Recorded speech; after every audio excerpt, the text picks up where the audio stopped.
In my past life, I advised my brother that children should socialize with peers to prevent their personalities from becoming warped.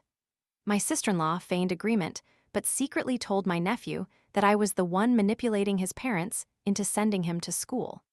She always believed my nephew was the reincarnation of the scholar star, and learning alongside ordinary people would drain his good fortune. My nephew grew to resent me, believing all misfortunes in his life were caused by me diminishing his blessings. One night, he mercilessly murdered me. My brother and sister-in-law even helped him stage it as a suicide and hastily cremated my body. But when I opened my eyes, I was back on the Dragon Boat Festival. Why so many tests, you heartless doctor? You just want to make money, don't you? I'm telling you, my son is the reincarnation of Yuan, the scholar star descended to Earth. If anything happens, I won't let it go. Hearing that voice, I instantly recognized it was my sister-in-law, Vera. She had also reincarnated. At this moment, she had just discovered she was over 3 months pregnant, but had already declared with absolute certainty that the baby was the scholar star, a reincarnation of Yuan. She adamantly refused any tests, insisting that the child of the scholar star was naturally healthy. Both the doctor and I advised her not to be superstitious, and furthermore, the fetus was too small to determine gender. Eventually, Vera relented, cooperatively undergoing the prenatal checkup. Later, the baby was born, and indeed, it was a boy. Vera was incredibly smug, believing she had given birth to the scholar star, and that her future would be filled with boundless good fortune. To prevent outsiders from draining her son's blessings, she forbade my nephew from attending school with other children. After all, he was the scholar star. Homeschooling would surely make him smarter than any regular student. I found this educational approach deeply flawed because school isn't just for acquiring knowledge, but also for interacting with peers. I urged Vera to send my nephew to school. To my surprise, she appeared to agree, but behind my back, she constantly poisoned my nephew's mind, telling him that his good fortune had been lost precisely because she listened to me, and that our entire family resented me. Especially when college entrance exams came, my nephew didn't even get into a regular university. He blamed all his failures squarely on me. One night, he snuck into my room and killed me. I never expected to get another chance to start over, but what I didn't expect was that Vera had also reincarnated. Tell me, is your child really the reincarnation of Yuan? I couldn't understand. It was simply the Dragon Boat Festival when she discovered she was pregnant, not when she conceived. Why did she insist on linking it to Yuan? Did Yuan even know about this?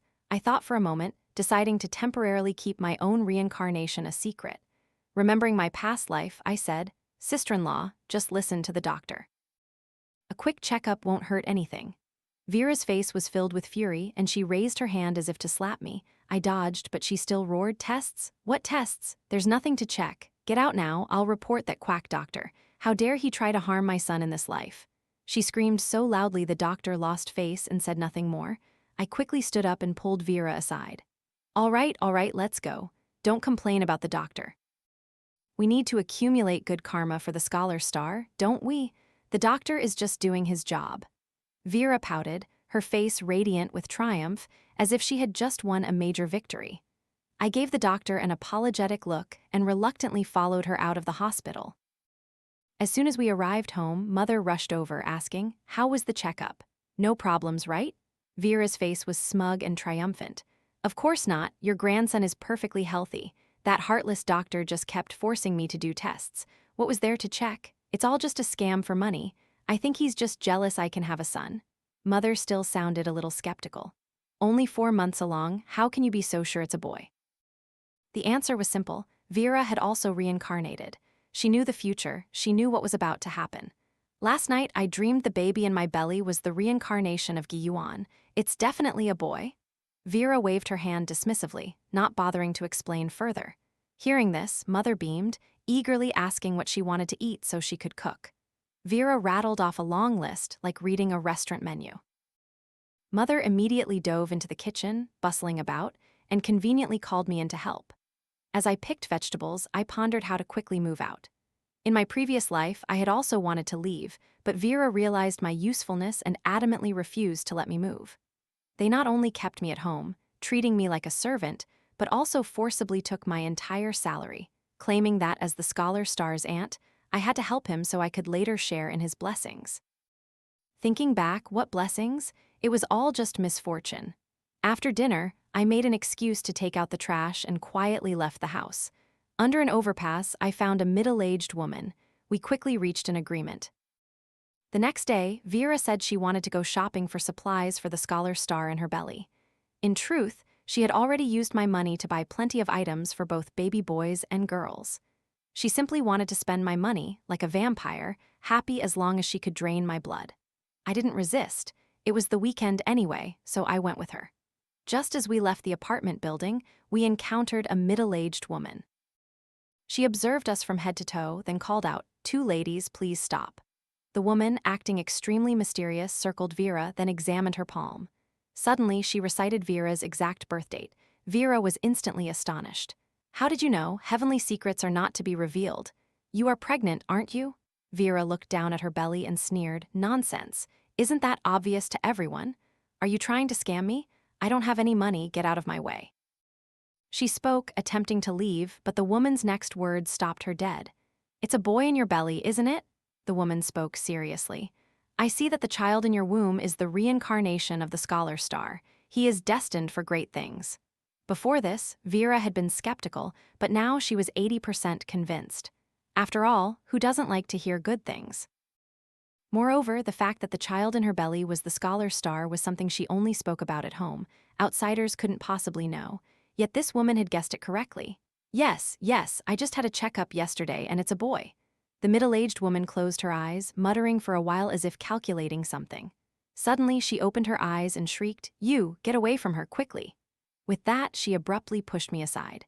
Vera anxiously asked, "What's wrong?" The woman then called out a sequence of numbers, my birth date. Then, she looked Vera sternly and said, "I've just calculated that the child in your womb was originally destined for a great calamity, but somehow it was averted. However, that calamity hasn't completely vanished, and it is linked to asterisk or asterisk." The moment the words left her mouth, Vera immediately thought of what had happened in her previous life. She anxiously asked, "So, what should I do?" "It's very simple. During childbirth, you must not have any contact with her." The woman pulled out a small red cloth bag and handed it to Vera. "Take this, don't open it, and don't let the string come loose. That way, evil energy won't be able to penetrate you." After saying this, she turned and left without taking a single penny. Vera mumbled, "Truly a divine being descending to earth." Divine being? What nonsense. This was the person I had paid to hire. That woman was just a professional con artist who regularly loitered under the overpass. With money, she could say anything. Since Vera was superstitious, I would use her own superstition against her. After this, Vera would surely stay away from me. Sure enough, as soon as we got home, she recounted everything to the entire family. "Irene cannot stay here anymore, otherwise, she will surely bring misfortune and kill my son." Only Arthur didn't believe in these things, because if I left, how else could he exploit me? "Don't believe in such futile superstitions," he scoffed.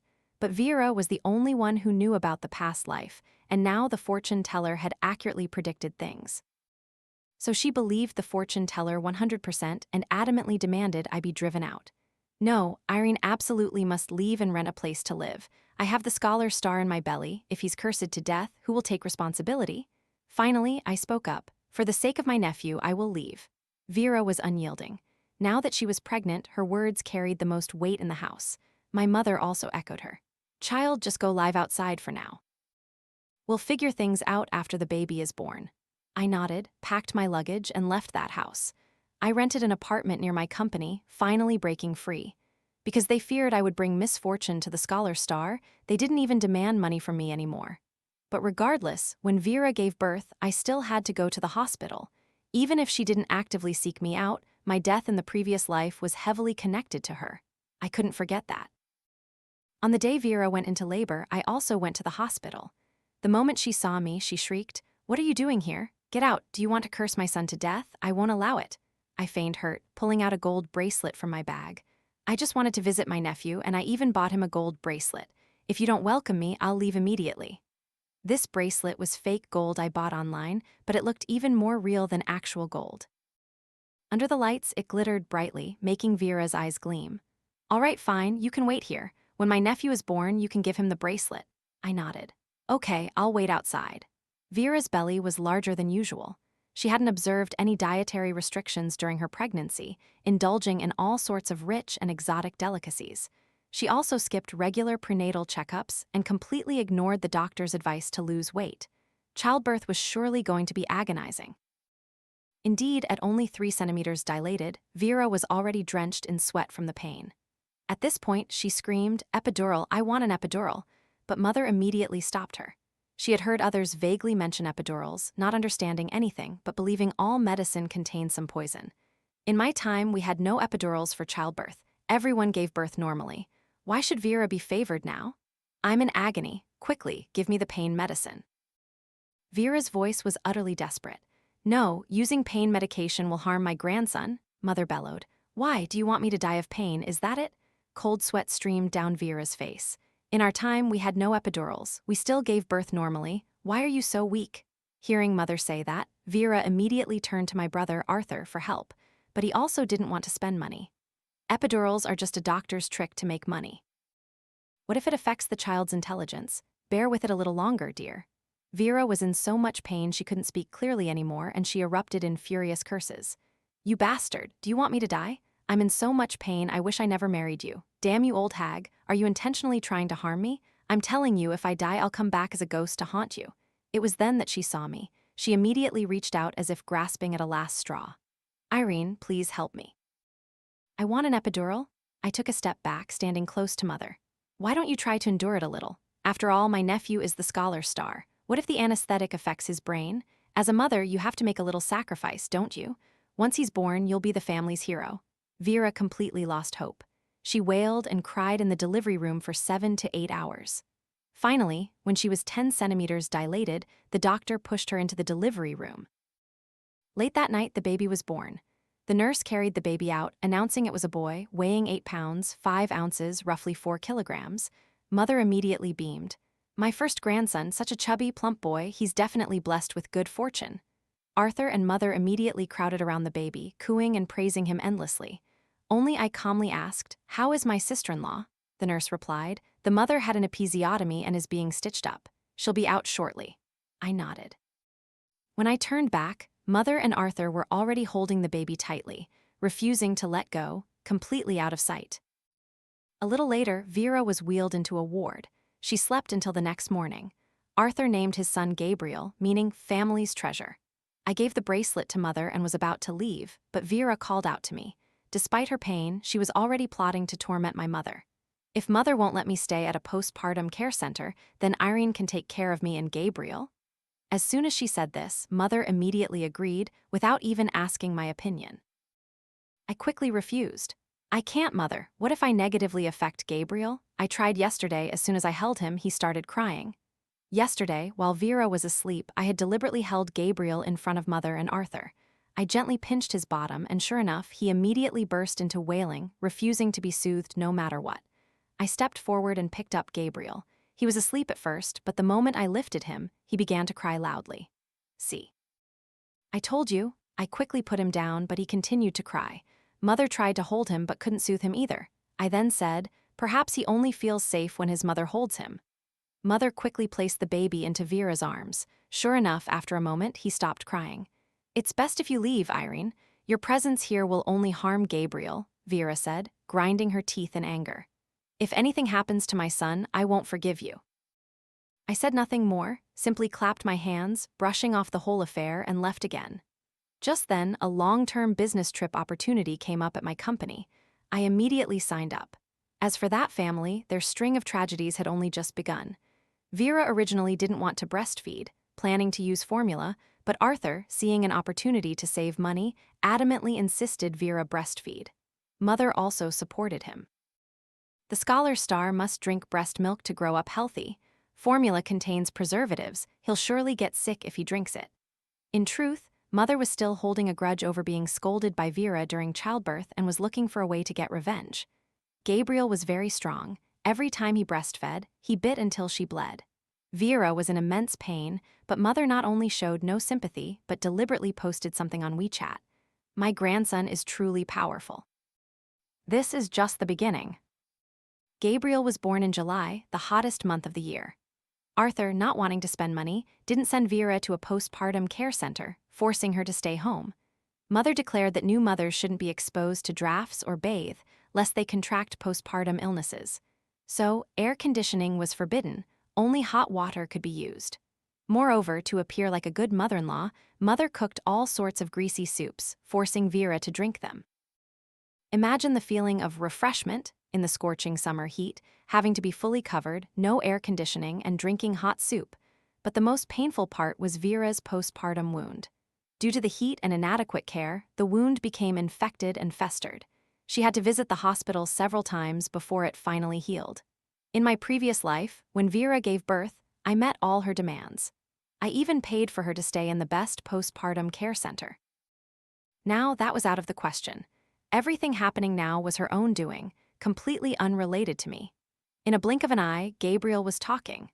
Usually, children don't speak in full sentences until 3 years old, but this boy, at only 2, had memorized Tang Dynasty poems. The entire family became even more convinced that he was indeed the reincarnation of Giyuan, the scholar star descended to Earth. In truth, only I knew that Vera made Gabriel study Tang poems every day. Before bed, he even had to wear headphones to listen to them. With this method, unless he was a dull child, he was bound to memorize a few poems. Just like in the previous life, when it was time for kindergarten, Vera didn't send him to school. She wanted to educate the scholar star herself. She even bought a full set of kindergarten textbooks, preparing to teach him from the very first letter. But the problem was, she didn't have a teaching degree and understood nothing about child education methods. She only knew how to buy books, place them in front of Gabriel, and force him to memorize everything. With this method, by the time he was 4.5, Gabriel had memorized over 200 ancient poems. To show off her educational achievements, Vera frequently took her son to perform. She often brought Gabriel to relatives and friends' houses to have him recite poems for everyone to hear. Sometimes, she even made him stand in the middle of the apartment complex courtyard and loudly shout out Tang poems. Before long, the entire complex knew that this family had a scholar star. Vera hadn't enjoyed the title of Mother of the Scholar Star for long before someone taught her a lesson. Gabriel was too ostentatious. Many had disliked the boy for a long time. Nowadays, which child isn't given extra lessons from a young age? Piano, calligraphy, foreign languages, these are all normal. Yet, just because he memorized a few ancient poems, Gabriel was hailed as the scholar star. And then there was the fact that he was 7 years old but hadn't even started primary school. Other children had been learning Chinese, math, and English for ages. But Gabriel, he only knew rote learning, couldn't do math, only memorized answers, but if the problem changed, he was completely lost. That day was Mother's birthday. My cousin Elaine brought her 6-year-old daughter to celebrate. Because Elaine had a daughter, Vera had looked down on her for years, always bragging about her scholar star son whenever they met. This time, Elaine was prepared. She was determined to teach the scholar star a proper lesson. During dinner, Vera performed her usual trick, asking Gabriel to showcase his talent for reciting Tang poems. After he finished one poem, Mother laughed so hard her mouth couldn't close. Elaine smiled faintly and said, "But Gabriel is 7 already. Can he only recite poems?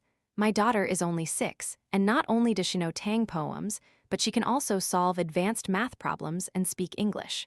Children nowadays need to develop comprehensively." If a scholar star only knows how to recite poems, won't people laugh their teeth out?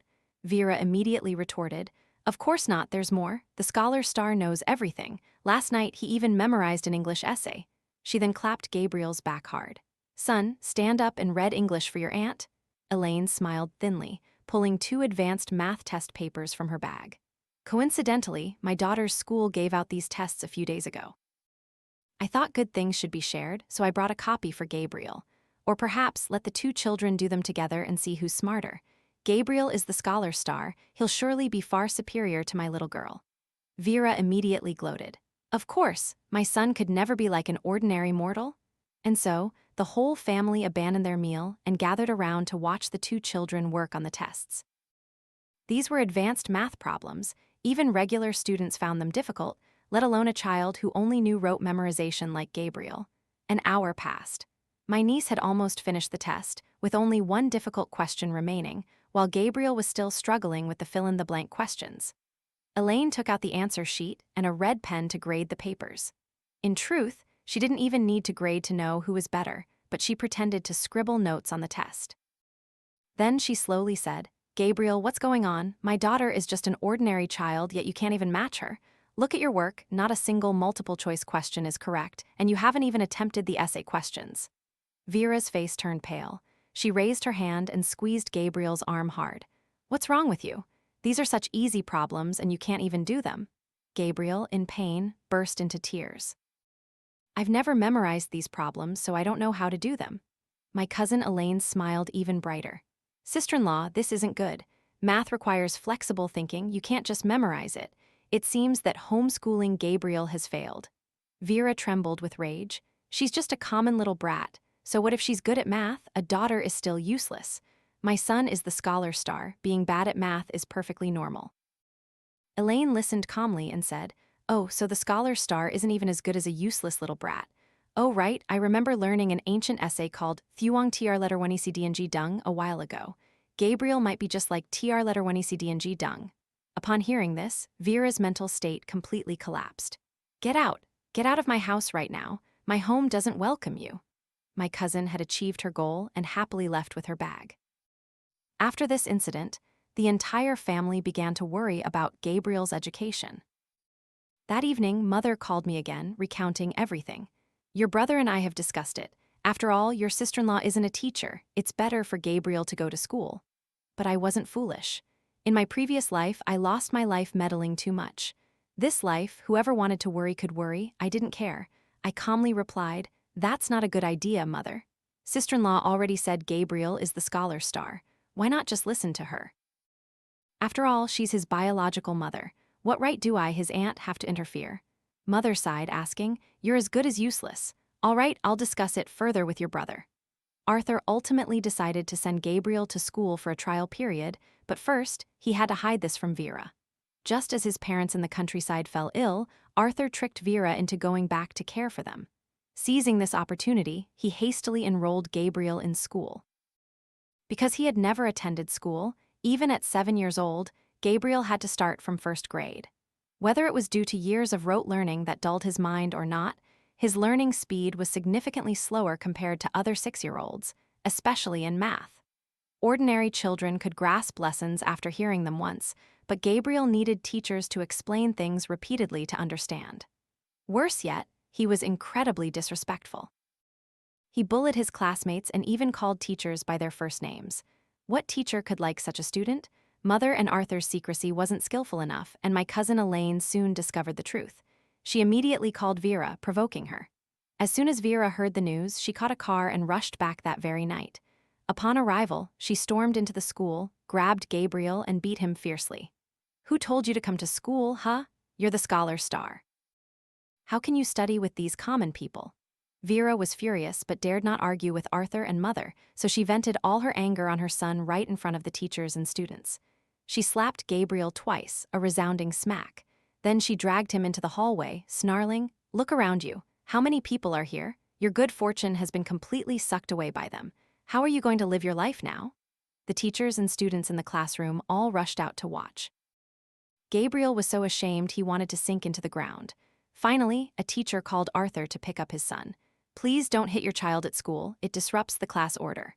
Back home, Vera nearly collapsed completely, never expecting the entire family to hide this from her, unilaterally enrolling her son in school. "Arthur, have you gone mad? How dare you send Gabriel to school? That place isn't suitable for him." But now, Arthur had run out of patience with Vera. He coldly retorted, "So many other children go to school normally. Why can't Gabriel? He's doing perfectly fine at school, there are no problems at all." Vera was so furious she shoved Arthur. "If anything happens, can you take responsibility? Do you want to kill him?" Arthur lost his temper too. He slapped Vera across the face. "I'm his biological father. Do you think I would harm him?" Vera's eyes turned bloodshot. She ran straight into the kitchen, pulled out a meat cleaver, and pointed it at Arthur. "This is asterisk my asterisk son. Get out. If you dare to send him to school one more time, I'll kill you." People say that no matter how skilled in martial arts, one fears the kitchen knife. Arthur saw the knife and immediately fell silent. He stormed out right away. Vera hugged her son, crying and muttering, "Mother does everything for you. You must remember, you are the scholar star. You will surely succeed in the future." After that day, Vera began to supervise Gabriel even more strictly. But she also understood that the scholar star couldn't just know how to recite poems, so she bought stacks of elementary school textbooks online and started homeschooling him. At this point, she had completely lost her mind. Gabriel was already slow to react. When it came to math, if a number was changed, he wouldn't know how to solve it. In truth, this wasn't such a big deal. It's normal for some children to not have a knack for math. Even in school, there are students who excel in some subjects but struggle in others. But Vera couldn't accept it. How could the scholar star be bad at math? Moreover, from an adult's perspective, these math problems were as simple as 1 + 1 = 2. If he couldn't even do this, he must be lazy. So she went online and bought a long ruler. If Gabriel got a single math problem wrong, he would be struck 10 times on the palm. After one test, his palms would be swollen red. This time, I took leave from work to visit home. I was curious to see what the scholar star would become in this life. Shortly after I knocked, Vera opened the door. "Who is it? Come right in." The moment she saw me, the smile on her face vanished. "It's you?" I raised an eyebrow. "Who were you expecting?" Vera didn't answer. I asked again, "May I come in?" She glanced around and reluctantly said, "Come in." As I entered, I saw Gabriel sitting in the living room doing homework. Hearing the noise outside, he immediately looked my way. Gabriel, who was born a big, healthy baby weighing over 8 pounds, was now 15 years old but still thin and pale. Living in such a stressful, constantly monitored environment, it was normal for him to lose his appetite. This was the first time Gabriel had met me. Perhaps out of curiosity, I glanced at him a few times, but in the very next second, a wooden ruler lashed across his back. "What are you looking at? Get back to your homework. If you get another one wrong, I'll hit you 100 times. I feigned intervention. "Why are you hitting him, sister-in-law? You can talk things through calmly." But not only did it not work, it made Vera hit him even harder. "My way of raising my son is none of your business." After saying that, she swung the ruler hard again across Gabriel's back. "Now get back inside." I secretly gloated inside. I placed a bag of fruit on the table. I realized Vera only let me in because she saw I brought fruit. I walked around the living room. On the table were some of Gabriel's test papers. At 15, he should have been in high school, but these tests only contained middle school quadratic equations. Vera smiled smugly. "Look. Recently, Gabriel has been getting full marks on all his tests. Take these and show them to your brother. Tell him to come home soon." It turned out Arthur rarely came home, sometimes only once every few months, and each time they would argue with Vera. I understood now. Vera let me in just so I would help her call Arthur home. Leaving the house, I immediately called Arthur. "You should come home. Vera wants you to see your son." As soon as Arthur heard Vera's name, he sounded annoyed. "I know, I'll come when I have time." He was about to hang up. I quickly added, "I know you don't like Vera, but Gabriel is still a child of the Zai family. You can't just ignore him." Arthur was silent for a moment, then said, "All right, I'll go see him in the next 2 days." I added more fuel to the fire. A few days ago, when I was home, I saw my sister-in-law holding a ruler this long. I deliberately exaggerated, using both hands to describe the ruler's length. "She's using it to beat Gabriel." "What?" Arthur was startled, never expecting Vera to be so cruel. That very evening, he immediately went home. As he stepped through the door, he witnessed a horrifying scene. Gabriel was kneeling in the living room, and Vera, ruler in hand, was relentlessly lashing his back. 78, 79, she counted, forcing the boy to count the blows himself. Arthur was furious beyond endurance. He rushed forward, snatched the ruler, and threw it to the ground. "What the hell are you doing?" Vera was pushed back, her eyes wide with rage as she roared at Arthur. "Are you crazy? My way of raising my son is none of your business. He's my son. If you hit him, of course it's my business." The two argued fiercely again, but this time Arthur had completely run out of patience. "Divorce? I want a divorce." Vera wasn't scared at all. "Divorce then? But my son is mine. Don't even dream of taking him." Gabriel watched the scene, so terrified he started sobbing uncontrollably. Arthur quickly hugged his son, gently asking, "Who do you want to live with?" The boy sobbed, stammering, I want to live with Dad." Arthur glared at Vera, pushed her away forcefully, and carried his son out of the house. Vera could only scream hopelessly in a fit of rage. Now Gabriel was older, and Vera's income wasn't as high as Arthur's. If it went to court, her chances of winning custody were very low. In the end, it was I who helped her. Arthur arranged for Gabriel to go to school to continue his education, but since he was 15, he could only restart from 10th grade. Before enrollment, the school tested his level and ultimately discovered he only had the academic proficiency of a 4th or 5th grader. He clearly couldn't keep up with the high school curriculum. Upon hearing this, Arthur hated Vera to his core. Once in school, Gabriel struggled to integrate with his peers. He was too isolated, lacking any social experience, having never even visited a museum. His lack of knowledge made his classmates mock him constantly. Verbal abuse is also a form of violence, and this feeling was even more unbearable than the beatings at home. Knowing this, Arthur decided to take his son to a museum on the weekend. Hearing this, I immediately sent a message to Vera. For over a decade, the sole focus of Vera's life had been Gabriel, but since he was taken away, she hadn't been able to see him. She was like a person whose soul had been stolen, completely devastated. Her longing for her son grew stronger each day. That weekend, Vera arrived at the museum early, hiding in a corner, waiting for them to appear. This was Gabriel's first time at a museum. He looked here, touched there, curious about everything. While Arthur wasn't paying attention, Vera jumped out from her hiding spot, grabbed Gabriel tightly, and started dragging him away. "Son, come with Mother. Mother's here to pick you up." Arthur turned his head and saw Gabriel being pulled away. I was startled, thinking it was a daylight kidnapping, and immediately shouted, "Someone's stealing a child." With that, I rushed towards them, but Gabriel absolutely did not want to go with Vera. He struggled wildly, screaming, "Let me go, I'm not going with you." He was now taller than Vera. He bent his head and bit her hand hard. "Arg!" Vera cried out in pain, quickly letting go. Gabriel immediately ran towards Arthur. "I want to live with Dad, I'm not going with her."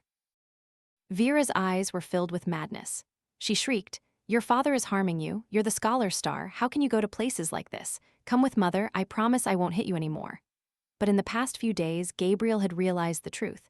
He was not the scholar star at all. If he were the scholar star, how could he rank last in class? All these years, he had been lied to. He gritted his teeth and screamed, "You're a liar, I'm not the scholar star, you're a fraud." By this time, Arthur had also caught up. Vera immediately pushed him away forcefully, continuing to drag Gabriel. "You asterisk have asterisk to come with me, I'm your mother," Gabriel wailed in despair. "I won't, I hate you." Vera suddenly erupted with strength, dragging Gabriel across the museum floor. Arthur also lunged in, and the three of them struggled in the middle of the museum. But before the security guards could arrive, a loud crash echoed. All three stopped, staring blankly around them. Crash! They didn't know which of them had accidentally bumped into it, but a half-human-sized ceramic vase had toppled over. Although it wasn't an ancient artifact, merely a decoration, it was still far from inexpensive. Arthur reacted the fastest, immediately yelling, "She knocked it over." Gabriel also pointed directly at Vera. "You did it, I saw you." But the security guards weren't easily convinced by one-sided statements and led all three to the security room to check the surveillance cameras. The results showed that Vera had indeed knocked over the vase.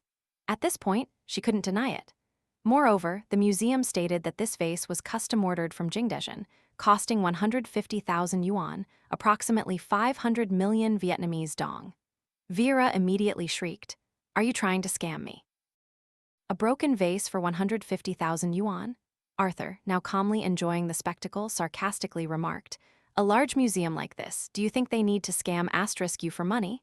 This statement enraged Vera, and she immediately lunged to fight Arthur. The security guards couldn't take it anymore and called the police to arrest them. Seeing the police, Vera immediately backed down, but she had no money for compensation. In the end, she had to beg Arthur for help. Arthur crossed his arms, smiling coldly. "I can pay, but you have to willingly sign the divorce papers. Gabriel also has to be mine." At this point, Vera had no other choice. She was forced to sign. Leaving the police station, Vera grew angrier and angrier the more she thought about it. She saw Arthur and Gabriel happily together, her eyes practically spitting fire. She had clearly chosen a different path than in her previous life, so why was the outcome even more tragic? She stood outside the police station, laughing wildly, hysterically. Gabriel heard the laughter and turned to look, but Arthur stopped him. "Your mother is crazy, don't look, and don't ever contact her again." The smile on Vera's face suddenly vanished. She stared blankly at the backs of the father and son, then secretly followed them. That night, Vera carried a can of gasoline and stood outside Arthur's house. Arthur, unsuspecting, opened the door easily. In the very next second, a can of gasoline was splashed directly onto him. Before he could even react, Vera lit a match and threw it to the ground. "Are you insane? What the hell is this?" Vera laughed maniacally. "Let's die together. Ha ha ha, I can reincarnate again. I will definitely start over." The flames immediately erupted fiercely, engulfing Arthur. Vera stormed into the house, dousing gasoline everywhere and setting it alight. Gabriel heard the noise and sprang out of bed. As he came out, he witnessed his father transformed into a living torch, the entire house engulfed in a sea of fire. Vera stood amidst the blaze, waving to him. "Gabriel, come to mother," Gabriel screamed. "You lunatic, what are you doing?" He tried to run, but Vera grabbed him tightly. "You're the scholar star, fire can't burn you to death." Vera stood motionless, holding Gabriel tight, letting them both be consumed by the flames. Because it was late at night, it took a long time for neighbors to notice and call the fire department, but it was already too late. The police called me, reporting that all three had been burned to death in the fire. Vera had gone mad to the point of killing her own son and dying with him. The police asked me to identify the bodies. I was busy with work and simply replied indifferently, "Just cremate them and dispose of them as you see fit. No need to inform me anymore." Compared to what they had done to me in my previous life, this time I had been far too lenient. From today onwards, I will live my own life.